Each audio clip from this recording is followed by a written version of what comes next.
Coi nó. Nha, coi.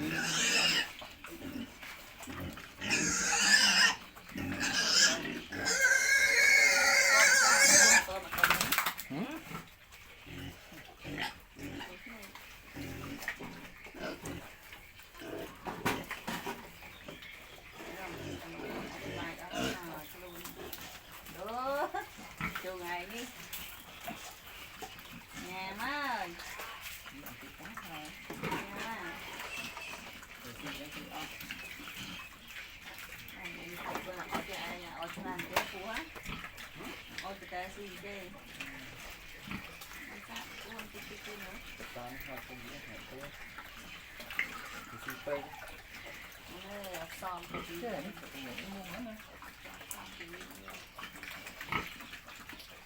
Cái thứ hai đã thì nhẹ mặt này ăn.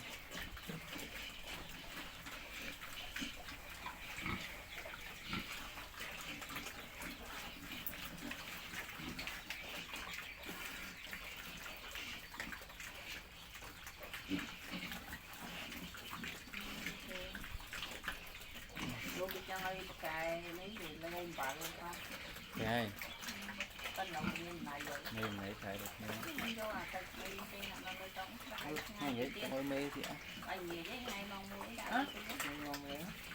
tục mình mà nên tục lên Lịch cho một lịch. Học lên ăn. Kiểu cọ hay là tịnh mí. ta đi cái miếng cọ này chứ Nên họ nằm bóng chứ đấy. Nào đấy. miếng đây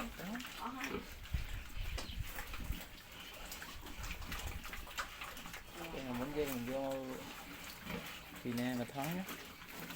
đã cho nghe bài này chào chị tạm như lên không tu Con ó. ngày năm lên năm ra mà nữa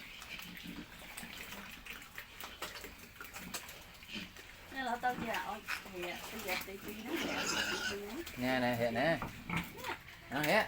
ô anh hiện À pi 4 cái này đấy. pi anh hiện đi cũ đây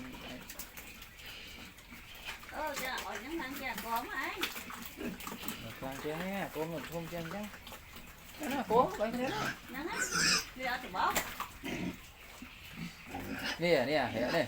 Cả là bé cố nó chẳng không chơi này. Đó. Hiện đó. cái mùi luôn đây xí cái đây xí từng ngớm Được cua. À nắng á, bông không già con nắng nè, con đi cùng đi tinh của Vinh ra không anh nhá. Chắc à nắng có thể hôm nào hiện này. À nắng. Tìm thì anh nhá. Chơi ngơ tạp chứ ạ. Được thế này. Chơi ngơ on.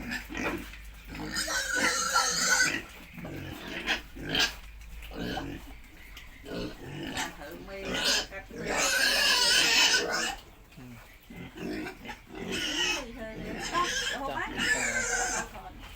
Thế hả?